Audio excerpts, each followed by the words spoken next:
really much. Great. Norman, just tell me when you came, why you came, where you came from? Well, I originally came to Europe right after military service. I won a scholarship to study art in Paris. And I studied printmaking with Bill Hader. And when the summer came, I asked Hader where might be a good place to spend the summer. This was in 1955.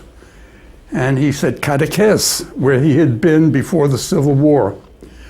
So I went to Catequez, and that was my first contact with Catalonia, with Spain, the summer of 1955. And I was there for 2 months painting. And then I went back to Paris.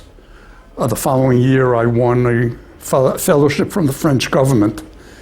And I spent the year continuing working with Hader. And there I met Mercedes, my wife, who was also on a fellowship studying geography, and she's from Barcelona. So eventually we got married. The following year I won a Fulbright to Munich. After that we went back to New York for some months, and then we came to Barcelona, settled in Barcelona. Huh. So that would have been about 1956? Or? Well, we came back, we got married in 1957, and we spent the months of 57 until February 58. And in February 58, we came back to Barcelona. And I think the summer of 59, we spent in Catequez. And since that time, we've been going back to Catequez every summer. Huh. And Barcelona in that time, was it in stark contrast to Brooklyn and Paris, or? Oh, stark contrast, yeah, very provincial. There was not too much going on in the world of art. There were a few galleries. Most of the art was more conventional.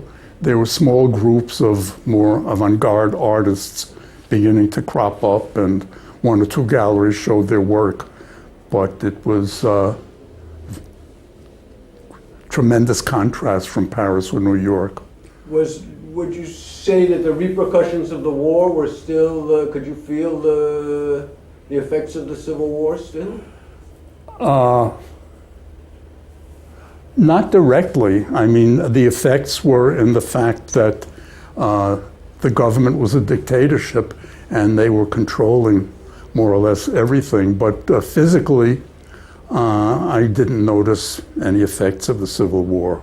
And the effects that Franco had on the day-to-day life, how did that? Well, I think for foreigners who are not involved in politics, there was not too much of a direct effect. I mean, the effect was in what was happening around you. I mean, there was censorship in the newspapers and in the books and in the cinema. And so what you could see or read or get was limited, but mostly for Spaniards, because foreigners could get foreign publications like Time magazine or Newsweek or whatever, because since they were in English, Franco was not too worried about what they might say, because most Spaniards were not reading that. So unless you had some problem directly with the government, it really didn't affect you directly. I mean, it affected me when I had an exhibition. I exhibited these paintings, and the Franco government, when they found out about it, they considered that it was an attack on the government, because they thought of themselves as the heirs of Isabel and Fernando, who unified Spain, and Franco was unifying Spain. And so I had problems with that. Did you have to go talk to people or police? Well, let's go back a little bit to the Franco government and art, because the Franco government, as far as abstract art, they were I mean, Franco didn't like it, but he had some ministers who were very intelligent, and they realized that abstract art was not political. It was not an attack on the regime. So they sponsored it, and they sent abstract art to international exhibitions, the Biennale of Venice and the Biennale of Sao Paulo. And then with the idea that other nations would think that the Franco government was very open because it accepted this vanguard revolutionary art. But the government realized that the art was revolutionary only aesthetically and not politically, so it didn't affect them except in a positive way. But as soon as artists began to become more figurative, and especially getting involved politically in their painting, then they began to develop problems. And that's the problem I had with this painting, which is an attack on suppression of racial, religious freedom and political freedom, starting with the Inquisition as a point of departure and going up to the Nazis and Hitler, but also reference to the Ku Klux Klan and racism in the United States and Senator McCarthy and all that. And when I exhibited these paintings in Galleria René Metras, there was a big uproar in the press attacking me and criticizing me. And the Franco government heard about it. And when they heard about it, by the time they heard about it, the show was over.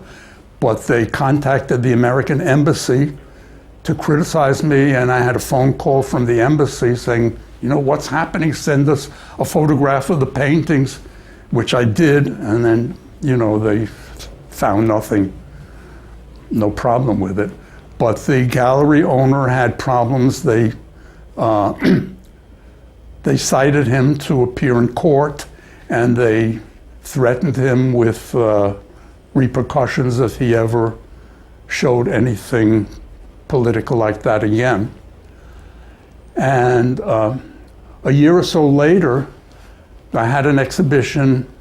Well, the Spanish government sent somebody here to my studio to see the paintings because the show was already closed, but he wanted to see the paintings. I showed them to him, and he was very upset. And he said, you know, this can't happen again. And he was an art critic who previously had praised my work. And now, whenever he made a speech about art, he attacked me and he attacked the gallery. And he said, this is terrible, it's an attack on our history.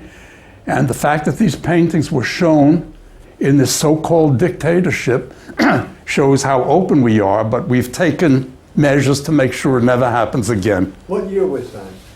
This was in 66 when the paintings were shown, and 67, 68. Then I had a show in Madrid a couple of years later, and this man, Carlos Arellán, if you want to know his name, who was a critic too, he phoned all the art critics in Madrid and said, don't review Narotzky's show. And I heard of this from one of the critics who was a friend of a friend. And nobody came except one, this friend, who wrote a review of the show. And a year later, I had a show in Barcelona.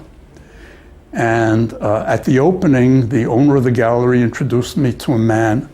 And this man said he was a secret policeman who had been sent by the government to check out the paintings and make sure there was nothing offensive to the government. So, and they, from that time on, they became more aware of what artists were painting, because there was an exhibition, a yearly exhibition called the MAN in Barcelona, Muestra de Arte Nuevo. And at the beginning, my works were included.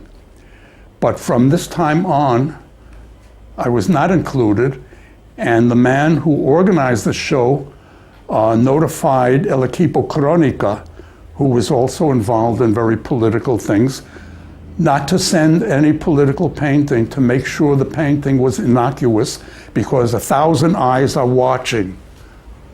And the government controlled that because they paid for the catalog. So since they were spending money, they had control over what was shown and what was not shown. So, I mean, that's things that happened at that time. Did it not cross your mind to move back to Brooklyn as quick as possible? No, but I was worried that they might deport me, you know, because things were very shaky during that period. But I was already settled here, and my wife is from Barcelona, and she was teaching at the university, and so we stayed on. Yeah. And did people talk politics in those days? Did you talk with, Catalans, people that lived here? Did they talk about politics fairly openly? Not too much, really. I mean, I don't remember speaking very much about politics, especially at the beginning. What, when you first came here, what sorts of domestic conveniences were there? Did you have a washing machine, for instance? At the beginning, no. We had a maid who did the washing by hand, and we got a refrigerator after a while. You had an ice box before then? I don't remember exactly. How was the heating? How was the heating? The heating, well, where we lived, we moved into a new apartment, and they had a kind of central heating for the apartment, which was a coal-burning furnace that heated, and we had to keep the coal down in the basement and come up with a coal and light the fire. And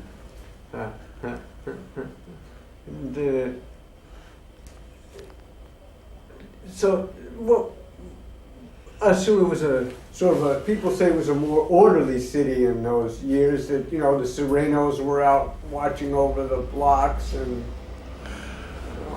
You mean like there was less crime? Less crime, yeah, less... Well, I don't know. One of the first year that I was here, right at the beginning, I was pickpocketed in the tramvia, in the trolley car. So, I don't know. Maybe there's more crime now, probably. Was it really cheap at that time compared to New York or France? Oh, it was very cheap. Peseta was not, didn't go very, did go a long way. Well, yeah, because, for a few pesetas, the transportation was less than a peseta. It was like 40 centimos, and then it went up to 60 centimos. And food was very cheap. Restaurants were cheap. You could go to a restaurant and eat, a cheap restaurant, and eat a full meal for 8 pesetas or 10 pesetas. And rent was cheap. It was very cheap, yeah, compared to New York or Paris. And if a little money went a long way. Did things really begin to change before Franco died? Did you know? Well, yeah, before Franco died, prices started going up. Yeah, there was inflation, very high inflation, I think, even before Franco died. At one point, inflation was like 20% a year. And you went out to buy something. If you didn't buy it that day, next week it was more expensive. Where were you when Franco died? I was here in Barcelona. You were here in Barcelona? What Yeah. kind of day was it? Were people sad, celebrating? Well, here people were celebrating, yeah. There were all kinds of jokes about Franco, and people were celebrating, yeah. At least the people I knew. So your wife being from here, you probably were aware fairly early on of the whole Catalan question and Catalanismo and all of that, no? Yeah, but it was not it was not so obviously strong at that time because, well, maybe because of fear of Franco too, because people mostly spoke in Spanish and Castilian, not so much in Catalan, and it was not so obvious until after Franco died. And Tarradellas came back, I guess. Yeah. And when Franco died, what was, as the months passed, what seems like there was kind of a sensation of a great opening up of everything and lots of sort of... Well, not the first years, no, because when Franco died, Arias Navarro took over and they were still controlled. But then afterwards, when they began to have elections, then things began to open up. And there was less censorship because during Franco time, at first there was censorship of all kinds of newspapers and magazines and the cinema and so forth. Then under Fraga, they seemed to open up a little bit because they eliminated previous censorship. But if something was published that they didn't like, then they would remove the books from sale or remove the newspaper. So that created a kind of self-censorship, which was, in a sense, was even worse, because under censorship, you wrote whatever you wanted, and you thought, we'll see, maybe it might pass. And if it doesn't, if they take it out, well, okay, nothing happened. But after, with self-censorship, you couldn't do that because you risked having the whole edition confiscated, so you were even more strict about what you were writing or saying. So in a sense, superficially, it was an opening, but not really. But then afterwards, with democracy, then censorship began to be removed more and more. And with the socialist government, it opened up much more. Were you, do you remember the day that they tried to take over the Congress, the Parliament? Yeah, I remember that day, yeah. It was a frightening day. Yeah. Where were you? I was, actually I was in the metro. I was coming back from drawing at the Círculo Artístico San Lluc. And I was in the metro coming back, and somebody had a radio, and I heard it over the radio. And then when I got home, I found out more about it. Yeah. Saw it on television. It was a frightening thing. Yeah? It was frightening, yeah. And we stayed up all night listening to the radio. And Jordi Pujol came on the radio to try and calm people. And then the king later on came on and made a speech. And the following day things were calmer. But I mean, there was a moment that was quite frightening, to think that we can go back 30 years again. Yeah. After tasting a little bit of freedom. Yeah. And what was your impression of the media when you got here, when you first came here? And was there television when you first got here? I think television was just beginning to come. We didn't have television, but Mercedes' parents had television. We saw a little bit. Not too much. And how are the newspapers? Well, newspapers were very limited in what they could say, and everything was controlled, and nothing could be critical of the government.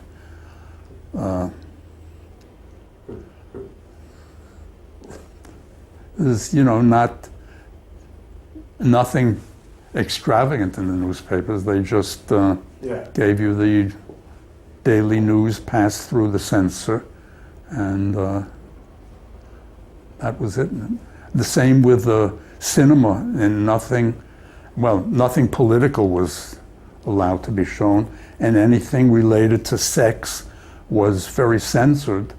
And sometimes the censors some of the things they did were ridiculous, like in the movie Mogambo, where Clark Gable is having an affair with Grace Kelly, who's married.